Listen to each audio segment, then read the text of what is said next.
ہاں جی بیٹھیں.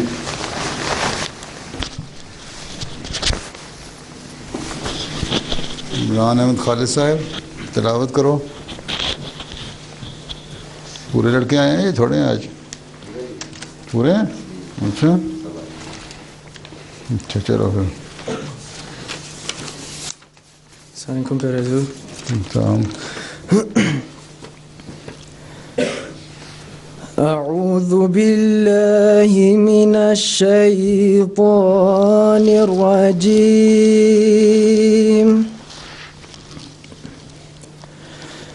بسم اللہ الرحمن الرحیم.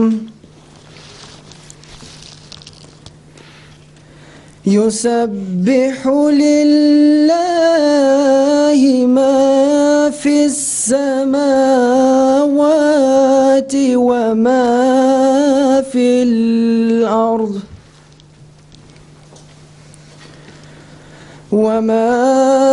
فی الارض الملك القدوس العزيز الحكيم.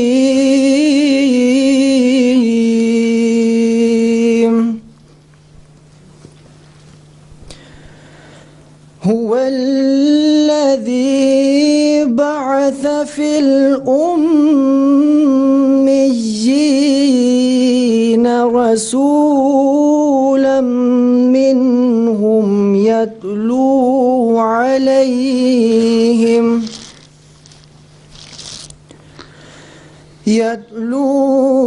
عليهم آياته ويزكيهم ويعلمهم الكتاب والحكمة وإن كانوا من قبل لفي ضلال مبين.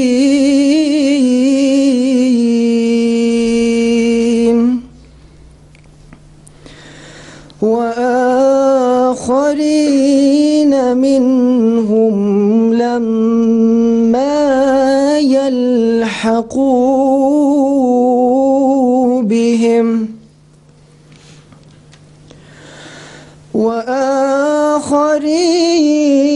منهم لما يلحقوا بهم وهو العزيز الحكيم. ذلك فضل الله يؤتيه من يشاء والله ذو الفضل العظيم.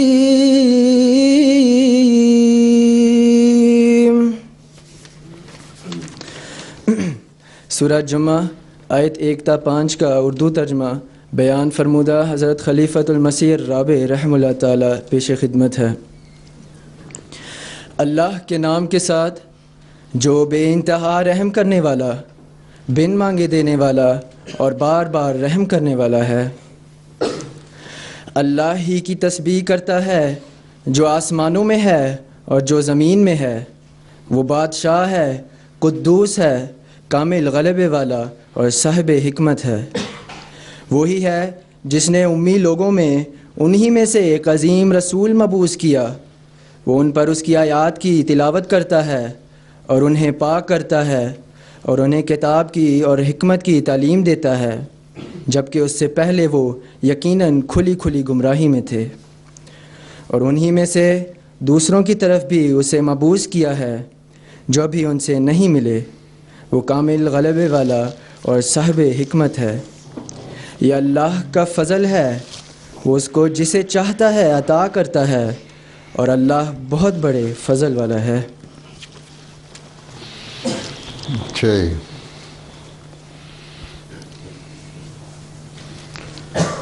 رانا عطاء الرحمان صاحب 30 پڑھو. السلام علیکم. وعلیکم السلام. اللہم صلی علی محمد وعلی آل محمد کما صلیت علی ابراہیم وعلی آل ابراہیم انک حمید مجید. اللہم بارک علی محمد وعلی آل محمد کما بارکت علی ابراہیم وعلی آل ابراہیم انک حمید مجید.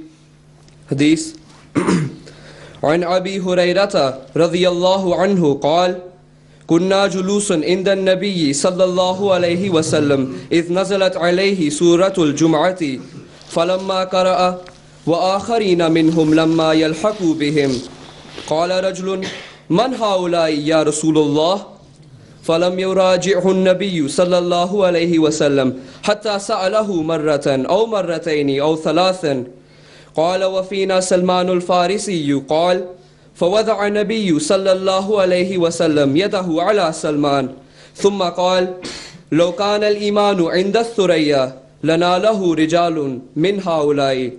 بخاری. ترجمہ. حضرت ابو ہریرہ رضی اللہ تعالیٰ عنہ بیان کرتے ہیں کہ ہم حضرت صلی اللہ علیہ وسلم کی خدمت میں بیٹھے تھے کہ آپ صلی اللہ علیہ وسلم پر سورۃ جمعہ نازل ہوئی.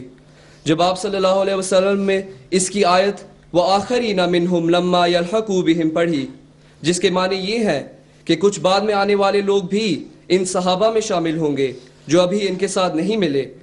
تو ایک آدمی نے پوچھا یا رسول اللہ، یہ کون لوگ ہیں جو درجہ تو صحابہ کا رکھتے ہیں لیکن ابھی ان میں شامل نہیں ہوئے؟ حضور صلی اللہ علیہ وسلم نے اس سوال کا کوئی جواب نہیں دیا. اس آدمی نے 3 دفعہ یہی سوال دہرایا. راوی کہتے ہیں کہ حضرت سلمان فارسی رضی اللہ تعالیٰ عنہ ہم میں بیٹھے تھے. حضرت صلی اللہ علیہ وسلم نے اپنا ہاتھ ان کے کندھے پر رکھا اور فرمایا اگر ایمان سریا کے پاس بھی پہنچ گیا یعنی زمین سے اٹھ گیا تو ان لوگوں میں سے کچھ لوگ اس کو واپس لائیں گے. یعنی آخرین سے مراد ابنائے فارس ہے جن میں سے مسیح موعود ہوں گے اور ان پر ایمان لانے والے صحابہ رضی اللہ تعالیٰ عنہم کا درجہ پائیں گے.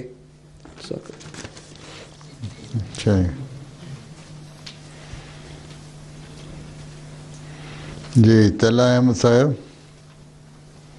اقتباس. یہ سارے پڑھنے والے بیٹھے ہیں آگے فرنٹ لائن پہ. پھر تم تو لمبے اتنے، تم کس طرح آگے آ گئے؟ السلام علیکم سر. بسم اللہ الرحمن الرحیم. سیدنا حضرت اقدس مسیح موعود علیہ الصلاۃ والسلام فرماتے ہیں خدائے حکیم علیم نے وضع دنیا دوری رکھی ہے، یعنی بعض نفوس بعض کے مشابہ ہوتے ہیں، نیک نیکوں کے مشابہ اور بد بدوں کے مشابہ، مگر بائیں ہمہ یہ امر مخفی ہوتا ہے اور زور شور سے ظاہر نہیں ہوتا. لیکن آخری زمانے کے لیے خدا نے مقرر کیا ہوا تھا کہ وہ ایک عام رجت کا زمانہ ہوگا تا یہ امت مرحومہ دوسری امتوں سے کسی بات میں کم نہ ہو. پس اس نے مجھے پیدا کر کے ہر ایک گزشتہ نبی سے مجھے اس نے تشبیہ دی کہ وہی میرا نام رکھ دیا. چنانچہ آدم، ابراہیم، نوح، موسیٰ، داود، سلیمان، یوسف، یحییٰ، عیسیٰ وغیرہ تمام نام ابراہیم احمدیہ میں رکھے گئے. اور اس صورت میں گویا تمام انبیاء گزشتہ اس امت میں دوبارہ پیدا ہو گئے یہاں تک کہ سب کے آخر مسیح ہو گیا. اور جو میرے مخالف تھے ان کا نام عیسائی اور یہودی اور مشرک رکھا گیا. چنانچہ قرآن شریف میں اسی کی طرف اشارہ کرتا ہے اور فرماتا ہے اہدنا الصراط المستقیم صراط الذین انعمت علیہم غیر المغضوب علیہم ولا الضالین. نزول المسیح صفحہ 4 حاشیہ.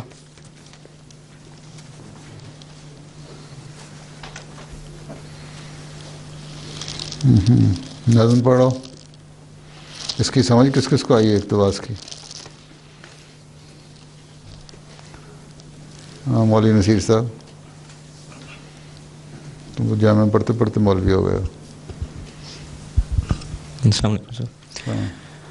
اس میں حضور نے فرمایا کہ جس طرح یعنی یہ ایک قانون قدرت ہے کہ نیک لوگ جو ہیں انہی کی طرح کے یعنی دوسرے نیک لوگ ہوتے ہیں، اور جو بد ہوتے ہیں انہی کے مشابہ بد لوگ ہوتے ہیں. اور حضرت مسیح موعود علیہ السلام کو اللہ تعالیٰ نے براہین احمدیہ میں مختلف انبیاء کے نام سے پکارا ہے، جن میں عیسیٰ اور ابراہیم اور یعقوب. اسی طرح جو حضور کے مخالف ہیں ان کو اللہ تعالیٰ نے مشرک اور عیسائی اور یہودیوں کے نام سے پکارا ہے.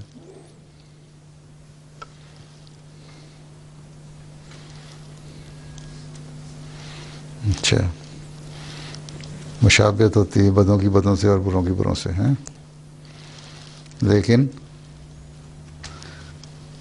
بہت اللہ تعالیٰ اس چیز کو مخفی رکھتا ہے، ظاہر نہیں ہو جاتی ہر باتیں. اچھا جی، نظم پڑھو ہمایوں صاحب. تم نے اس میں وہاں تلاوت اچھی کی تھی. کیا نام ہے تمہارا؟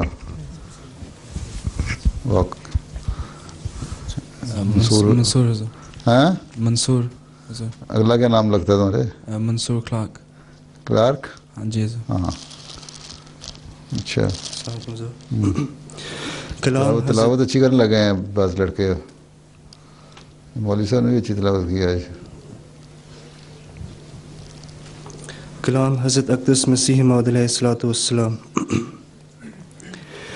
اے خدا اے کار سازو، اے خدا اے کار سازو، عیب پوشو کے دیگر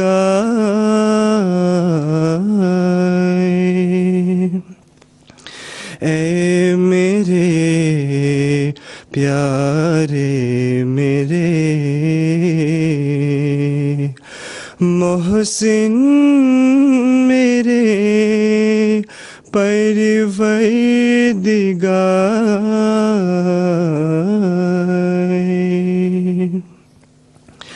کس طرح تیرا کروں اے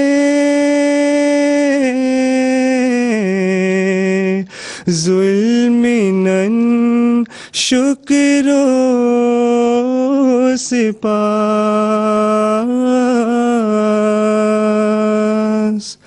کس طرح تیرا کروں اے ظلمن شکر و سپاس.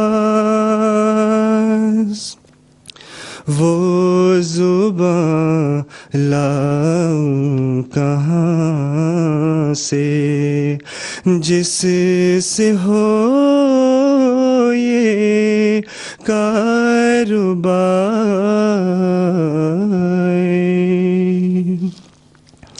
پھر دوبارہ ہے اتارا تو نے آدم کو یہاں، تا وہ نخل راستی اس ملک میں لاوے اسماعیل، کیوں عجب کرتے ہو غیر میں آ گیا ہو کر مسیح، خود مسیحائی کا دم بھرتی ہے یہ باد بہار،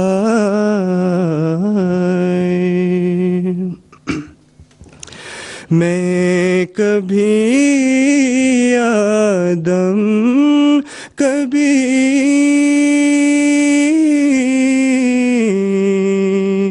موسیٰ کبھی یعقوب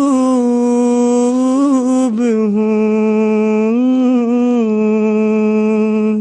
نیز ابراہیم ہوں نسلیں ہیں میری بے شمار ایک شجر ہوں جس کو داؤد صفت کے پھل لگے میں ہوا داؤد اور جالوت ہے میرا شکار ابن مریم ہوں مگر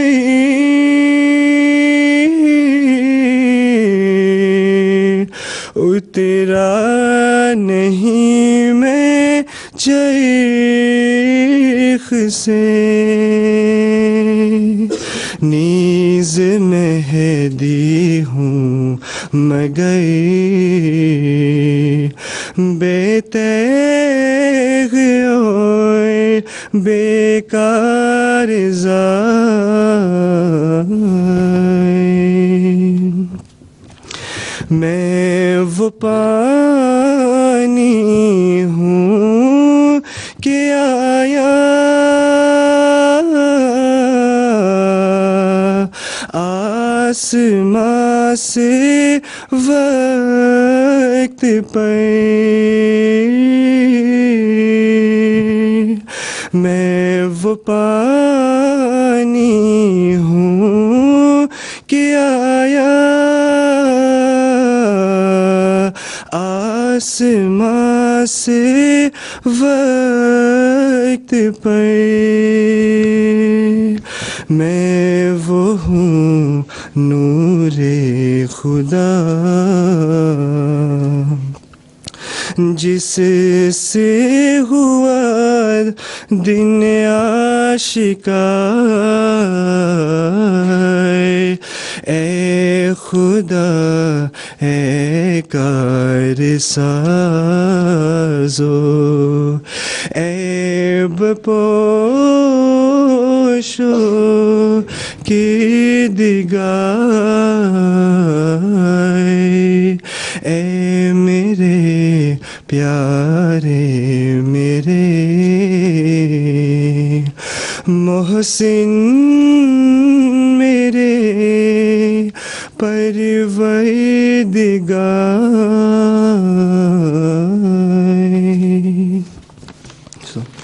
جزاک اللہ. سمار نہیں ہوتا سمار ہوتا ہے. زیر ڈالی ہے کیوں نہیں زیر ڈال کے دی ہوئی ان کو. دوسرے یہ تم نے پڑھا نا نیز مہدی ہوں مگر بے تیغ اور بے کار زار. تم نے اس طرح پڑھا ہے جس طرح لگتا ہے بے کار علیحدہ بن گیا زار علیحدہ. بے کار زار ہونا چاہیے جنگ کا میدان تاکہ علیحدہ نظر آئے. کیا سمجھے تم کار زار سے؟ یہ تو میں نے لکھا ہے حفاظت کے بغیر. ہاں حفاظت کے بغیر.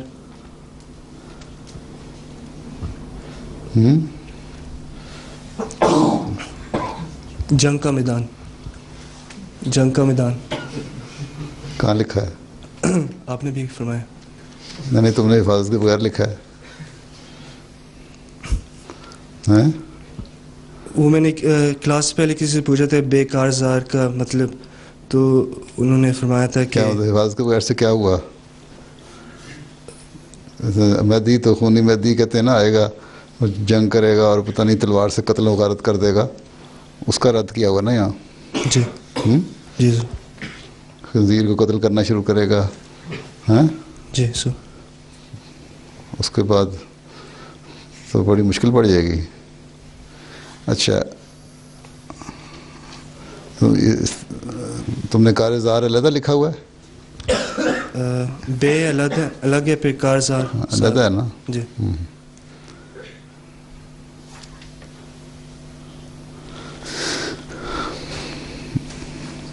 ضرورت نظم اس کے لیے اگر زیر بھی ڈال دی جائے تو حرج نہیں، میرا خیال ہے ذرا علیحدہ آ جاتا ہے.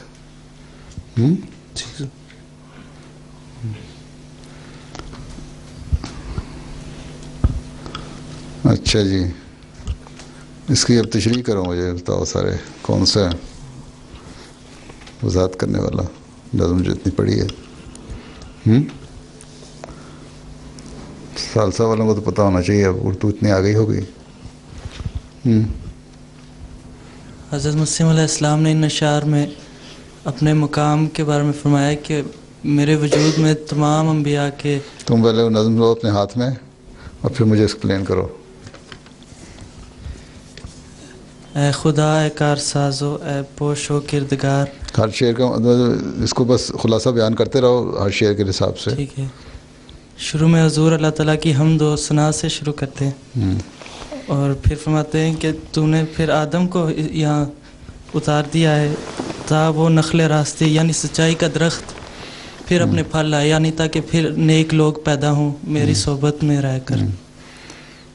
پھر فرمایا کہ یہ کوئی عجیب بات، تمہیں اس بات پر تعجب نہیں ہونا چاہیے کہ میں شکر و سپاس کی بات ہی چھوڑ گئے ہو. حضور اللہ تعالیٰ حضرت مسیم علیہ السلام اللہ تعالیٰ کا شکر اور ثنا اور حمد سے اپنے بات کو شروع کرتے ہیں. کس طرح تیرا کروں حضور میں شکر و سپاس. یعنی حضور اصل چیز تو یہ ہے، بنیادی چیز شکر اور احسان اللہ تعالیٰ کی ثنا ہے جو ہیں. پہلے تو عیب پوش ہے کہ عاجزی کی انتہا ہے نا کہ کتنے میرے میں عیب تھے، لیکن اس کے باوجود تو نے میری عیب پوشی فرمائی اور بے انتہا مجھے دیا ہے، اور اتنے احسان مجھ پہ کیے ہوئے ہیں کہ میں ان کو شمار نہیں کر سکتا. ہیں آگے پھر یہی ہے کہ وہ طاقت نہیں مجھے کہ اتنے احسانات کا میں شکر کر سکوں. اور آگے چلو نخل والی بات پہ.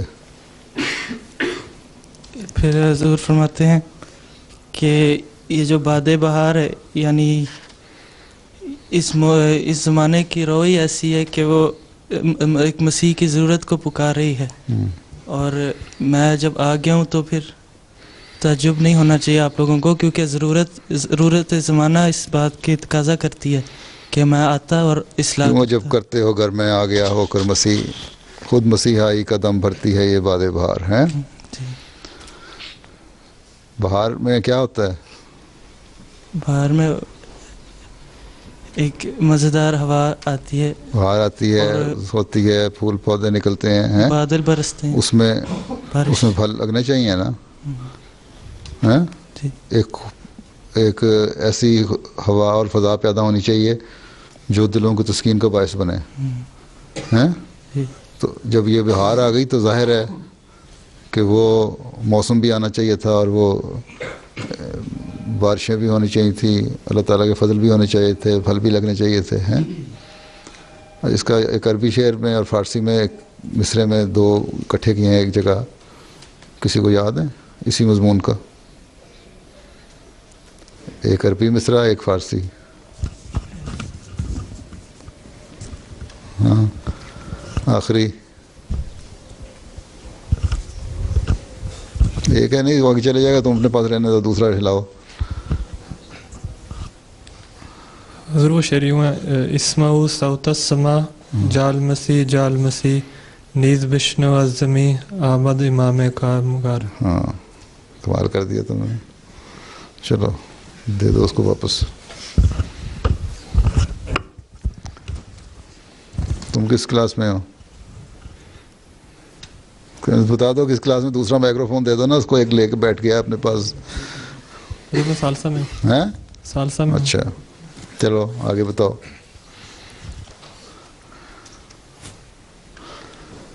تمہارے سے بچے تیز ہیں جو فوراً طور پہ آگے ٹرانسفر کر دیتے ہیں.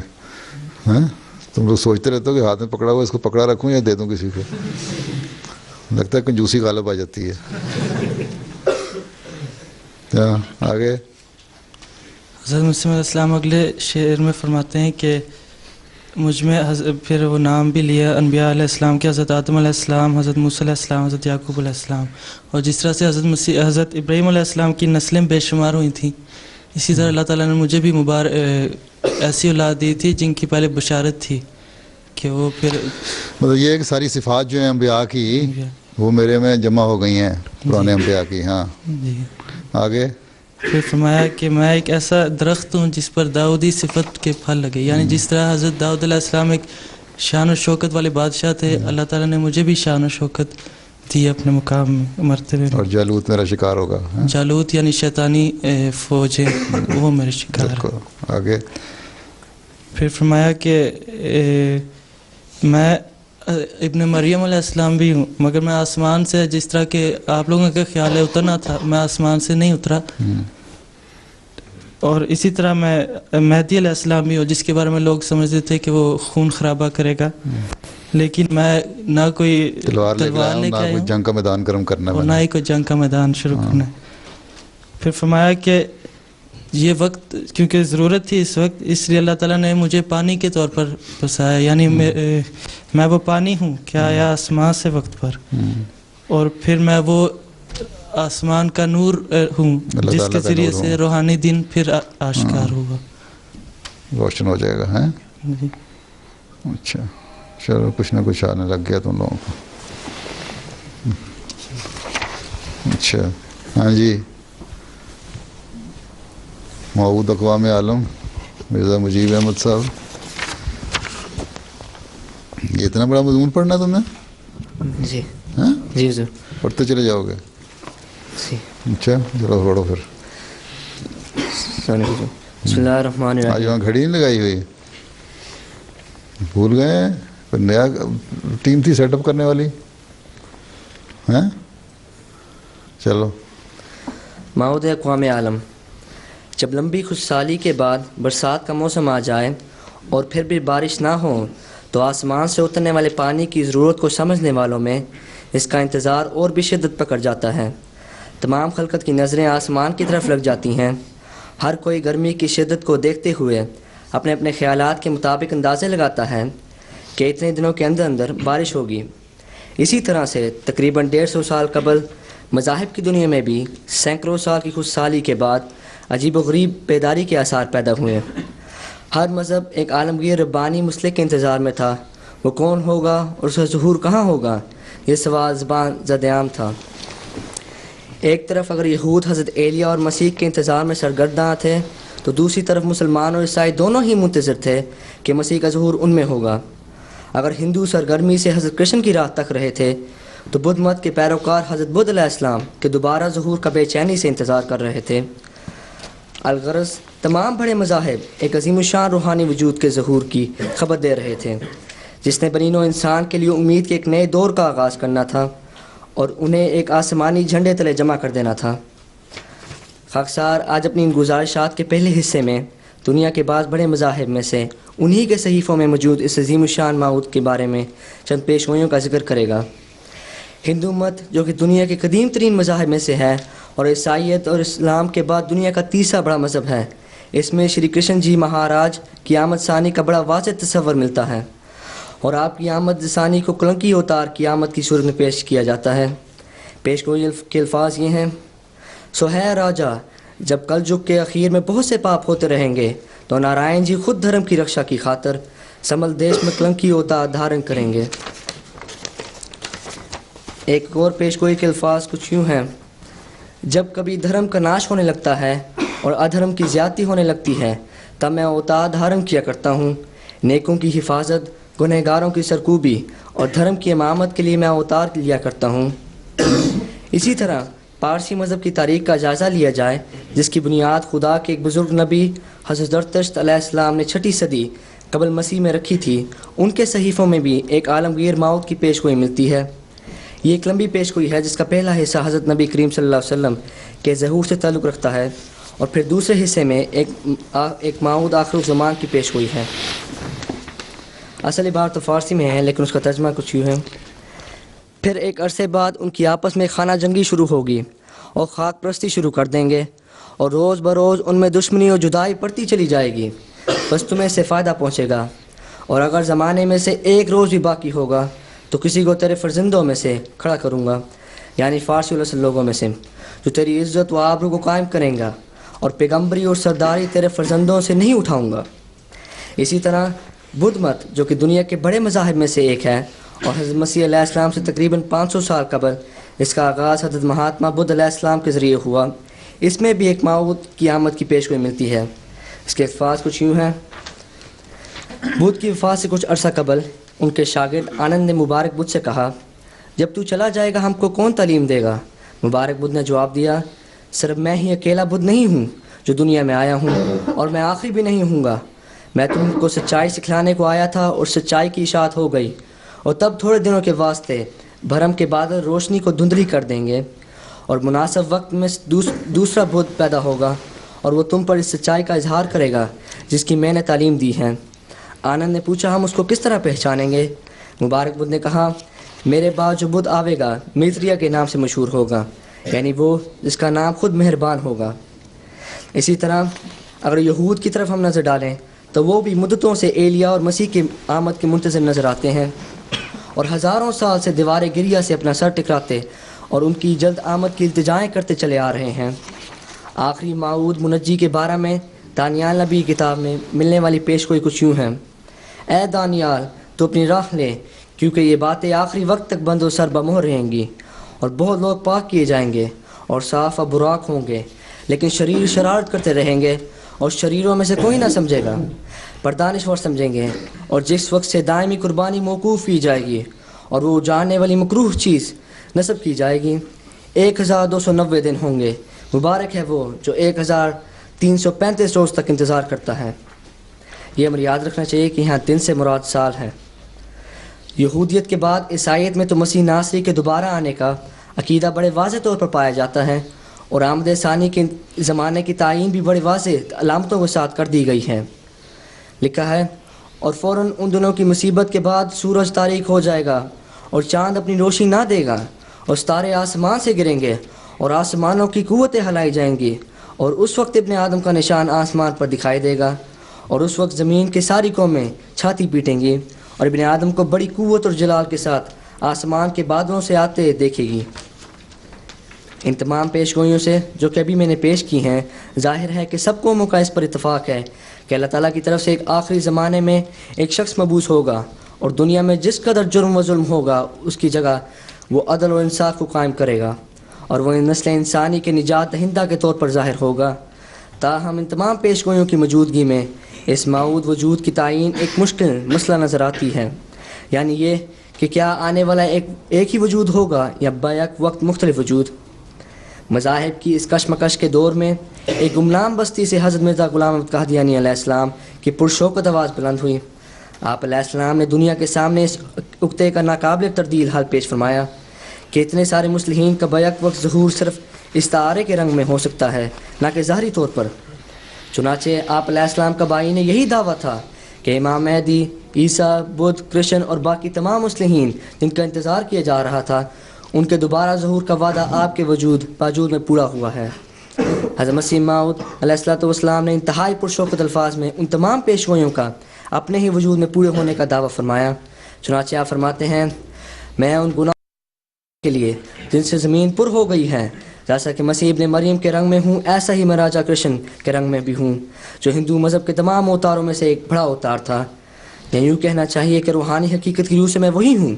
یہ میرے خیال اور قیاس سے نہیں ہے، بلکہ وہ خدا جو زمین و آسمان کا خدا ہے، اس نے یہ میرے پر ظاہر کیا ہے، اور نہ ایک دفعہ بلکہ کئی دفعہ مجھے بتلایا ہے کہ تو ہندوؤں کے لیے کرشن اور مسلمانوں اور عیسائیوں کے لیے مسیح موعود ہے۔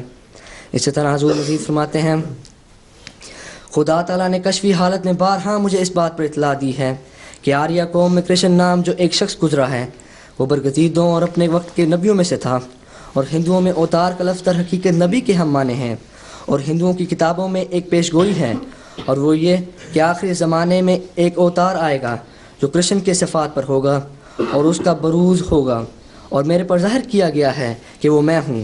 کرشن کی دو صفات ہیں، ایک ردر یعنی درندوں اور سوروں کو قتل کرنے والا یعنی دلائل اور نشانوں سے، دوسرے گوپال یعنی گایوں کو پالنے والا یعنی اپنے انفاق سے نیکوں کا مددگار، اور یہ دونوں صفتیں مسیح موعود کی صفتیں ہیں، اور یہی دونوں صفتیں خدا تعالیٰ نے مجھے عطا فرمائی ہیں۔ خاکسار نے اپنی گزارشات کے آغاز میں دانیال اور متی کی جس پیشگوئی کا ذکر کیا تھا، اس پیشگوئی کے بارے میں حضرت اقدس علیہ السلام فرماتے ہیں، اس پیشگوئی میں مسیح موعود کی خبر ہے جو آخری زمانہ میں ظاہر ہونے والا تھا۔ سو دانیال نبی نے اس کا یہ نشان دیا ہے کہ اس وقت سے جو یہودی اپنی رسم قربانی سوختنی کو چھوڑ دیں گے، بدچلنیوں میں مبتلا ہو جائیں گے، 1290 سال ہوں گے جب مسیح موعود ظاہر ہوگا۔ سو آج اس کے ظہور کا یہی وقت تھا، کیونکہ میری کتاب براہین احمدیہ صرف چند سال بعد میرے مامور اور مبعوث ہونے کے چھپ کر شائع ہوئی، اور یہ عجیب امر ہے، اور میں اس کو خدا تعالیٰ کا ایک نشان سمجھتا ہوں کہ ٹھیک 1290 ہجری میں خدا تعالیٰ کی طرف سے یہ عاجز شرف مکالمہ اور مخاطبہ پا چکا تھا۔ پھر 7 سال کے بعد کتاب براہین احمدیہ جس میں میرا دعویٰ مستور ہے تالیف ہو کر شائع کی گئی۔ پھر آخری زمانہ اس مسیح موعود کا دانیال 1335 برس لکھتا ہے، جو خدا تعالیٰ کے اس اعلام سے مشابہ ہے جو میری عمر کی نسبت بیان فرمایا، اور یہ پیشگوئی ضمنی نہیں، کیونکہ حضرت عیسیٰ کی پیشگوئی جو مسیح موعود کے بارے میں انجیل میں ہے اس کا اس سے توارد ہو گیا ہے، اور وہ بھی یہی زمانہ مسیح موعود کا قرار دیتی ہے۔ چنانچہ اس میں مسیح موعود کے زمانے کی یہ علامتیں لکھی ہیں کہ ان دنوں میں طاعون پڑے گی، زلزلے آئیں گے، لڑائیاں ہوں گی، اور چاند اور سورج کا خسوف ہوگا۔ بس اس میں کیا شک ہے کہ جس زمانے کے آثار انجیل ظاہر کرتی ہے اسی زمانے کے دانیال بھی خبر دیتا ہے، اور انجیل کی پیشگوئی دانیال کی پیشگوئی کو قوت دیتی ہے، کیونکہ وہ سب باتیں اس زمانے میں وقوع میں آ گئی ہیں۔ مختصر یہ کہ آپ علیہ السلام نے دعویٰ فرمایا کہ آخری زمانے میں آنے والے تمام مصلحین کی پیشگوئیوں کا مصداق صرف آپ ہیں، اور تمام صحف گزشتہ اور تمام انبیاء آپ کی آمد کی خبر دیتے چلے آئے ہیں۔ آپ فرماتے ہیں، میں وہی ہوں جس کا خدا نے وعدہ کیا تھا، ہاں میں وہی ہوں جس کا سارے نبیوں کی زبان پر وعدہ ہوا۔ مزید فرماتے ہیں، آدم سے لے کر اخیر تک جس قدر انبیاء علیہم السلام خدا تعالیٰ کی طرف سے دنیا میں آئے ہیں، خواہ وہ اسرائیلی ہیں یا غیر اسرائیلی، ان سب کے خاص واقعات یا خاص صفات میں اس عاجز کو کچھ حصہ دیا گیا ہے، اور ایک بھی نبی ایسا نہیں گزرا جسے خواص واقعات میں سے اس عاجز کو حصہ نہیں دیا گیا۔ ہر ایک نبی کی فطرت کا نقش میری فطرت میں ہے، اسی پر خدا نے مجھے اطلاع دی۔ اس زمانے میں خدا نے چاہا کہ جس قدر نیک اور راست باز مقدس نبی گزر چکے ہیں، ایک ہی شخص کے وجود میں ان کے نمونے ظاہر کیے جائیں، سو وہ میں ہوں۔ گویا نہ صرف یہ کہ ہر ایک نبی کی پیشگوئی حضور علیہ السلام کی ذات بابرکات میں پوری ہوئی، بلکہ آپ کو تمام انبیاء گزشتہ کی اعلیٰ صفات کا وارث بنایا گیا۔ حضور علیہ السلام فرماتے ہیں، دنیا میں کوئی نبی نہیں گزرا جس کا نام مجھے نہیں دیا گیا، سو جیسا کہ براہین احمدیہ میں خدا تعالیٰ نے فرمایا ہے، میں آدم ہوں، میں نوح ہوں، میں ابراہیم ہوں، میں اسحاق ہوں، میں یعقوب ہوں، میں اسماعیل ہوں، میں موسیٰ ہوں، میں داؤد ہوں، میں عیسیٰ ابن مریم ہوں، میں محمد صلی اللہ علیہ وسلم ہوں، یعنی بروزی طور پر۔ جیسا کہ خدا نے اس کتاب میں یہ سب نام مجھے دیے، اور میری نسبت جری اللہ فی حل الانبیاء یعنی خدا کا رسول نبیوں کے پیرائیوں میں، سو ضرور ہے کہ ہر ایک نبی کی شان مجھ میں پائی جاوے، اور ہر ایک نبی کی ایک صفت کا میرے ذریعے سے ظہور ہو۔ خدا تعالیٰ کی ہزاروں ہزار برکتیں اور رحمتیں ہوں اس مقدس نبی پر جس کے ظہور سے خدا تعالیٰ نے آخری زمانے میں برپا ہونے والے اس عظیم الشان انقلاب کے آغاز فرمایا، جس کی خبر قدیم نوشتوں میں دی گئی تھی، اور جس کے ہاتھ پر اصلاح عالم کا وہ عظیم الشان منصوبہ مکمل ہونا تھا جس کی بنا فخر رسول حضرت محمد مصطفیٰ صلی اللہ علیہ وسلم نے رکھی تھی۔ یہی تو وہ معود اقوام عالم تھا جس نے زمین کی متفرق آبادیوں میں بسنے والی تمام روحوں کو ایک ہاتھ پر اکٹھا کرنا تھا۔ حضور فرماتے ہیں، خدا تعالیٰ چاہتا ہے کہ ان تمام روحوں کو جو زمین کی متفرق آبادیوں میں آباد ہیں، کیا یورپ اور کیا ایشیا، ان سب کو جو نیک فطرت رکھتے ہیں توحید کی طرف کھینچے اور اپنے بندوں کو دین واحد پر جمع کرے۔ اسی لیے یہی خدا کا مقصد ہے جس کے لیے میں دنیا میں بھیجا گیا ہوں. سو تم اس مقصد کی پیروی کرو، مگر نرمی اور اخلاق اور دعاؤں پر زور دینے سے. خدا تعالیٰ سے دعا ہے کہ ہمیں بھی نرمی اور اخلاق اور دعاؤں پر زور دیتے ہوئے اس مقصد کی پیروی کرنے کی توفیق عطا فرمائے. نا جی اتنی لمبی تقریر کی ہے، کس کو کیا سمجھ آئی ہے؟ ہاں جی تم بتاؤ کمال ہے.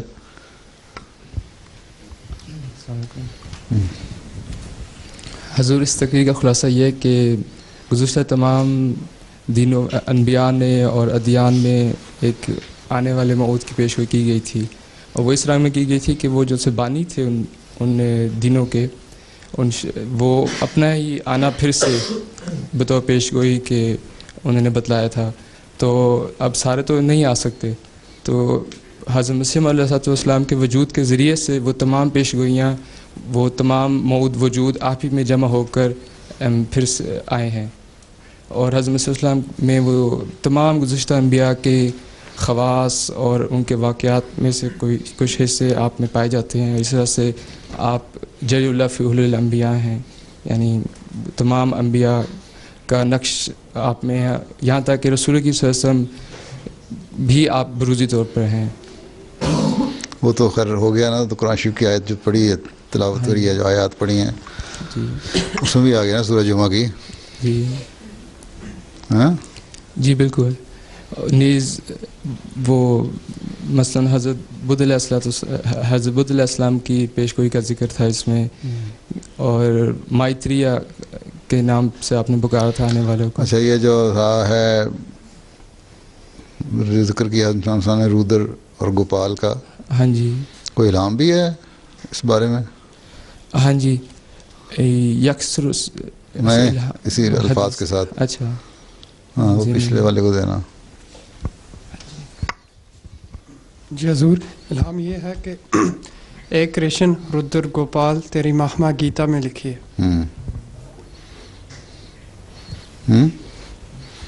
اچھا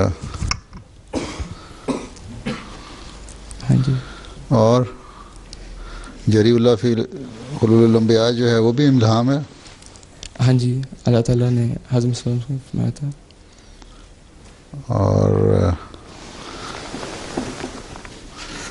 اور کیا ہے؟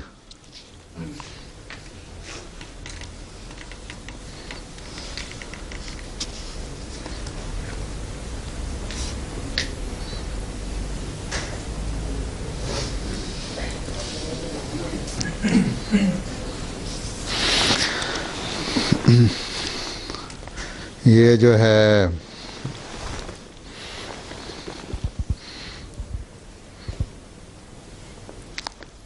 ایک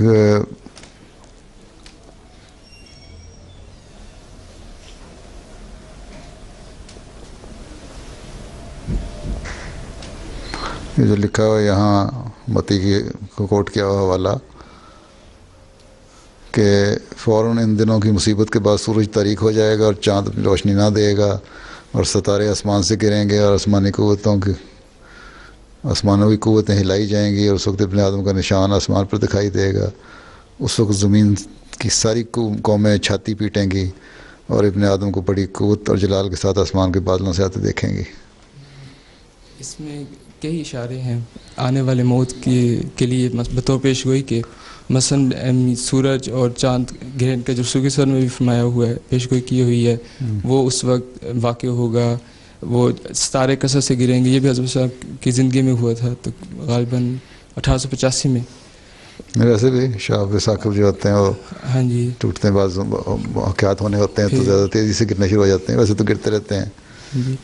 پھر بہت سی آفات وغیرہ کا ذکر ہے، مثلا زلزلوں کا، طاعون کا، اور بے دینی کا بھی یہاں پہ ذکر ہے. لوگوں میں ہلچل ہوگی، بے سکونی سے ہوگی اور امن نہیں ہوگا. تم لوگوں کو بائبل پڑھاتے ہیں؟ ہاں جی. کون پڑھاتا ہے؟ مرزا نصیر صاحب. آج کل کیا پڑھ رہے ہو؟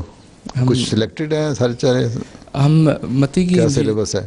ہم متی کی انجیل کو پڑھ رہے ہیں، لیکن سینوپٹک طور پر، یعنی جو حوالے اس میں درج ہیں جو دوسری اناجیل میں بھی پائے جاتے ہیں ان کو ساتھ کمپیئر کرتے ہوئے موازنہ مذاہب ہیں موازنہ کرتے ہو یعنی اناجیل کا آپس میں بھی آپس میں دیکھ رہے دوسری دینوں کے ساتھ موازنہ نہیں کرتے لیکن وہ دیکھ رہے اس میں کیا کیا آپس میں اختلاف ہے اختلافات بھی اور کوشش بھی کرتے ہیں سمجھنے کی بھی یعنی بعض دوسری جگہوں پہ پھر مزید وضاحت ہو جاتی ہے کسی حوالے کی اس طرح سے لیکن زیادہ موازنہ کے رنگ میں ہم نہیں پڑھ رہے فی الحال. اچھا اور ساری باتیں کور کر لی تم نے؟ نہیں بالکل نہیں. ایک بات یہ بھی ہے کہ آپ کے ذریعے سے تمام لوگوں کو ایک دین واحد پہ جمع کیا جائے گا. یہ بھی الہام ہے.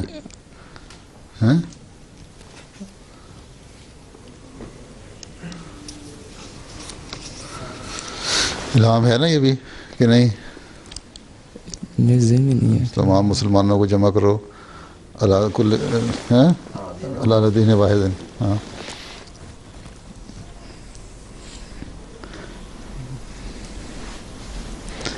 ہیں تو اپنا جو زائد ہے نا تمہارا ایکسٹرا وقت اسٹڈی جو کتابیں پڑھنے کا یا اس میں تذکرہ بھی پڑھا کرو جن کو اردو پڑھنی آ گئی ٹھیک طرح نہیں بھی آ گئی تو انگلش میں بھی آ گیا ہے جی. اس میں بس دیکھ کے نا ذہن میں جو خیال آئیں پیچھے انڈیکس دیکھو پھر دیکھو بعض تو بڑے لمبے اقتباسات ہیں انہی میں الہامات ہیں. جی حضور انشاءاللہ. تو دیکھا کرو. باقی تفسیر اب کہاں تک پہنچے تم لوگ؟ ہم تفسیر کبیر فی الحال پڑھ رہے ہیں. کون سا؟ جلد 3 پر پہنچے ہیں. 2 جلدیں پڑھ لی؟ ہاں جی حضور پڑھ لی ہیں. 2 جلدوں کا مطلب ہے کہ سورہ فاتحہ اور سورہ بقرہ جی مجھ سے گزر چکے ہیں. ہاں جی. اچھا صحیح پڑھ لی. کمال کر دیا. تو کس سال میں پڑھی ہے؟ جی کس سال میں پڑھی ہے؟ ایک تو اتنی باریک لکھی ہوئی ہے اور اتنی موٹی ہے تو کس نے پڑھ لی تم لوگوں نے؟ حضور ہم پہ کافی زور ہے ہمارے استاد کی طرف سے کہ ہم بہت کچھ پڑھے ہیں. اور اپنے طور پہ پڑھتے ہو یا کلاس میں پڑھتے ہو؟ اپنے طور پہ پڑھتے ہیں سلیبس میں ہے. بلکہ حضرت مسیح علیہ السلام کی بھی تفسیر ہے اور حقائق الفرقان بھی ہے. لیکن فی الحال ہم کوشش کر رہے ہیں کہ 3 جلدیں اس ٹرم میں مکمل ہو جائیں. سورہ بقرہ کے 20ویں رکوع سے ہم نے شروع کیا تھا اور تفسیر کبیر میں اور اب سورہ ابراہیم تک ہے وہ. اچھا خود پڑھتے ہو ہیں؟ جی. پھر تو کافی ماشاءاللہ علم ہو گیا ہوگا اب تک تمہارا. کون ہے سالسہ میں؟ کٹھی بیٹھے ہوئے سالسہ. اور یہ تم آج کل کیا کتاب پڑھ رہے ہو؟ سلمان شاہ صاحب یا صرف شعر ہی لکھتے رہتے ہو اٹھ پٹانگ؟ تم میرا شاعری چھوڑ کے نثر لکھنا شروع کر دو زیادہ اچھی لکھو گے انشاءاللہ. سر میں آج کل حضرت اما جان کی کتاب پڑھ رہا ہوں اور اس میں مختلف واقعات اور کیا وہ تو ایک دن میں 3 دن میں ختم ہو جائے گی اتنی تو ہے. تھوڑی موٹی ہے سر. تھوڑی موٹی ہے. 200 250 300 صفحے ہیں غالباً اس سے زیادہ ہیں سر. اچھا 500 صفحے. کس کی لکھی ہوئی ہے؟ لجنہ مائلہ نے لکھی ہے سر. اچھا مخر ربا میں لجنہ مائلہ ربا وہ پڑھ رہا ہوں. اور تو وہ اتنی موٹی ہے زیادہ زیادہ. جی. اچھا پھر سیرت المہدی بھی پڑھتے ہو تم لوگ نہیں؟ حضرت مسیح علیہ السلام کی سیرت جو ہے وہ مفتی صاحب کی بھی ہے میاں بشیر احمد صاحب کی بھی ہے اور وہ جو ہیں عرفانی صاحب کی ہے. 2 جلدیں ہیں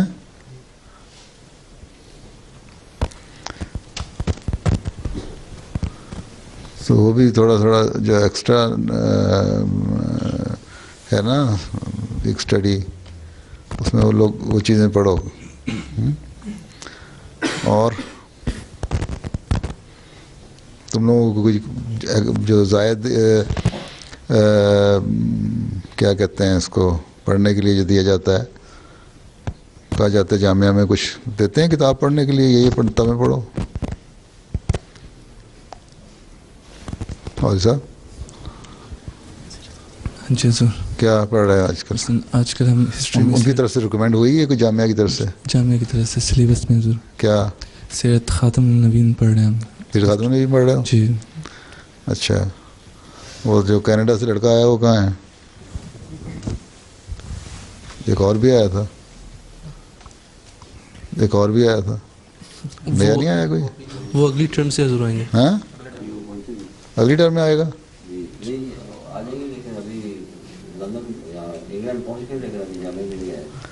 کیوں چھٹی بھی کر رہا ہے, اس کو وارننگ دیں, اگر نہیں ہے تو اس کو فرق کر دیں. اگر سنجیدہ نہیں ہے تو گھر بیٹھنے کے لیے تو نہیں آیا, اس کو فوراً رپورٹ کرنی چاہیے تھی. یہ تو ڈسپلن ہی نہیں ہے. یہ جو مربیان بن کے نکل رہے ہیں ان کا ڈسپلن تو ایسا ہونا چاہیے کہ بس ذرا سا ٹیڑھ پن دیکھیں تو فوراً ایکشن لیں. نہیں تو باقیوں کو کس طرح سیدھا کریں گے؟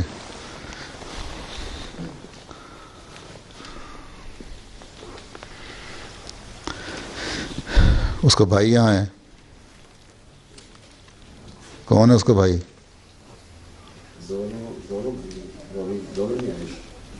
دونوں جامعہ میں نہیں آ رہے؟ پہلا تو پہلے نہیں آ گیا تھا چھوٹا والا؟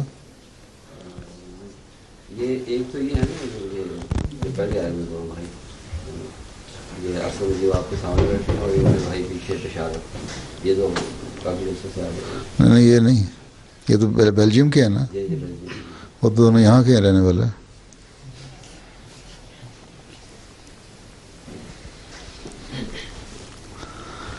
اچھا, اور ممائدہ کون سی ہے؟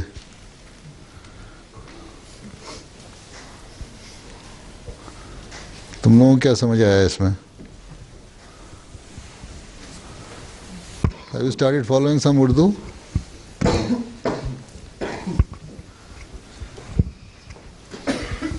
Yes, we have started. No, started learning or started following the sentences? We have started learning and following some, so we can understand some small sentences now. Could you follow some of it, what was said here? Yesterday night he explained to us. Acha, everything was explained to you? Yes, it was. So you already had the knowledge of it? Huh? Something so about can you explain it in your own words? Yes, what I understand from it is, he said yesterday that the promised Messiah is saying about the prophecies of all other religion about a promised one is concerned is him, that he come in the spirit of Hazrat Musa, Hazrat Isa, Hazrat Dawood and all other prophets, and Hazrat Muhammad Mustafa sallallahu alaihi wasallam. And even those who have not been mentioned in the Holy Quran, like Buddha and Krishna, right? Yes. So, acha, what happened to you? I am sick. What happened?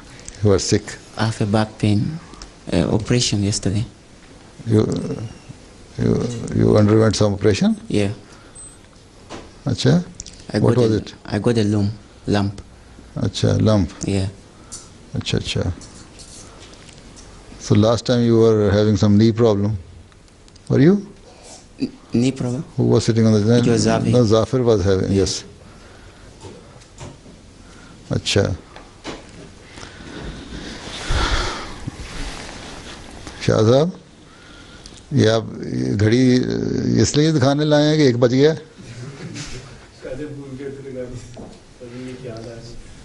اچھا, تو پھر جامعہ کے لڑکے بیچارے یوں ہی کہتے ہیں ہماری یادداشت کمزور ہو گئی, دوائی دیں, آپ کو بھی دینی چاہیے.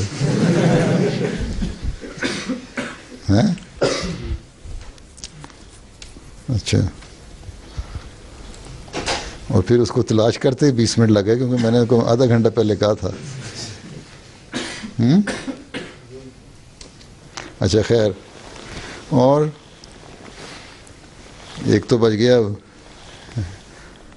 تم نے کیا کہنا قاسم صاحب؟ تم نے کوئی نظم لکھی ہے؟ قاسم کو انگلش میں شاعری کرتا ہے، اچھا تم جرمن میں کیا کرو.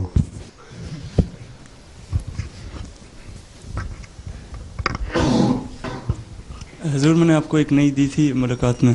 ہاں اچھی تھی وہ بھی. اس لیے نہیں کر سکتا کہ وہ میری ذات کے متعلق تھی نا، اس لیے میں تمہیں تعریفی خط نہیں زیادہ لکھا.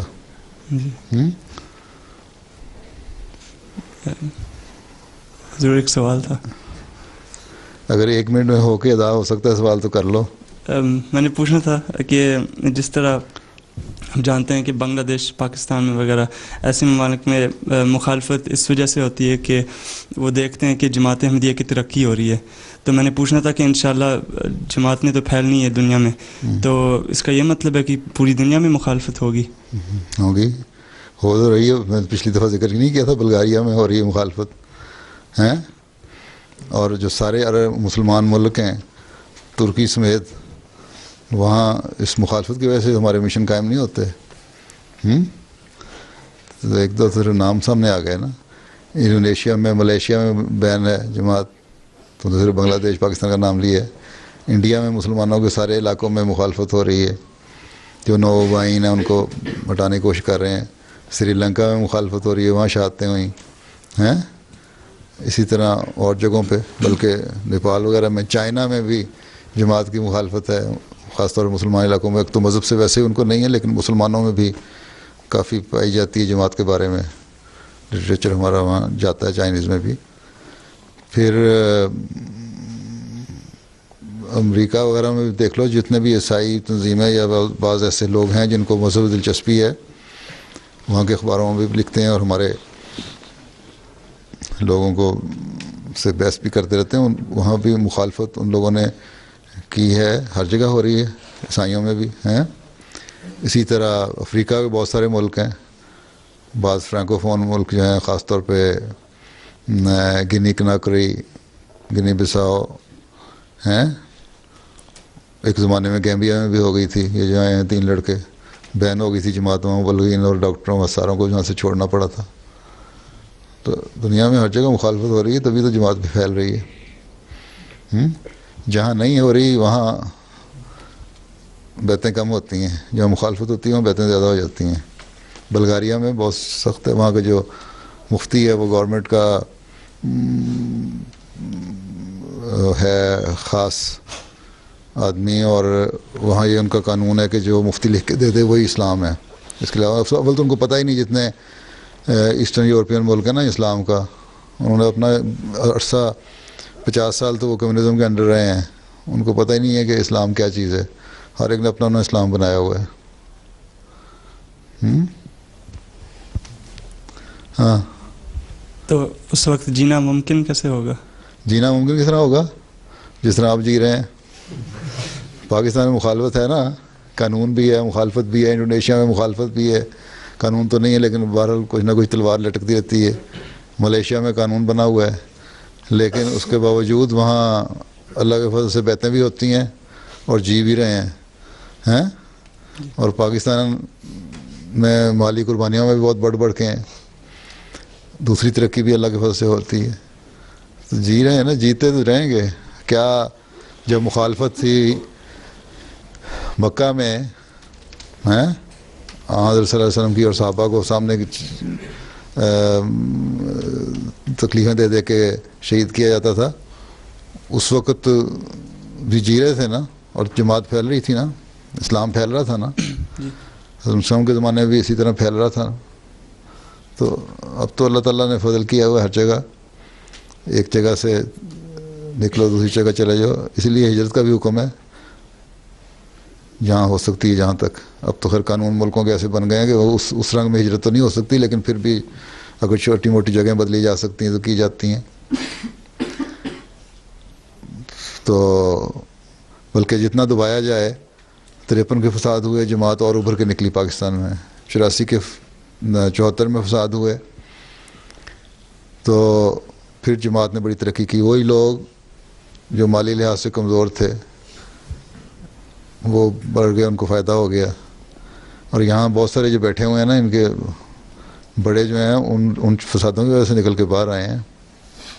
نہیں تو یہ وہیں اس وقت جامعہ ربا میں پڑھ رہے ہوتے ہیں ان میں سے اکثر، پھر فائدہ ہی ہوتا ہے، زیادہ سیکھ لیتے ہیں میرا خیال ہے. تو یہ تو اللہ تعالیٰ کا وعدہ ہے نا کہ غلبہ عطا فرمانا ہے، تو اس لیے یہ سوچنے کی تو ضرورت ہی نہیں کہ جینا کس طرح ہوگا. جینا تو جینا ہے، تم یہ سوچو کہ غلبہ کس طرح جلدی ہو سکتا ہے.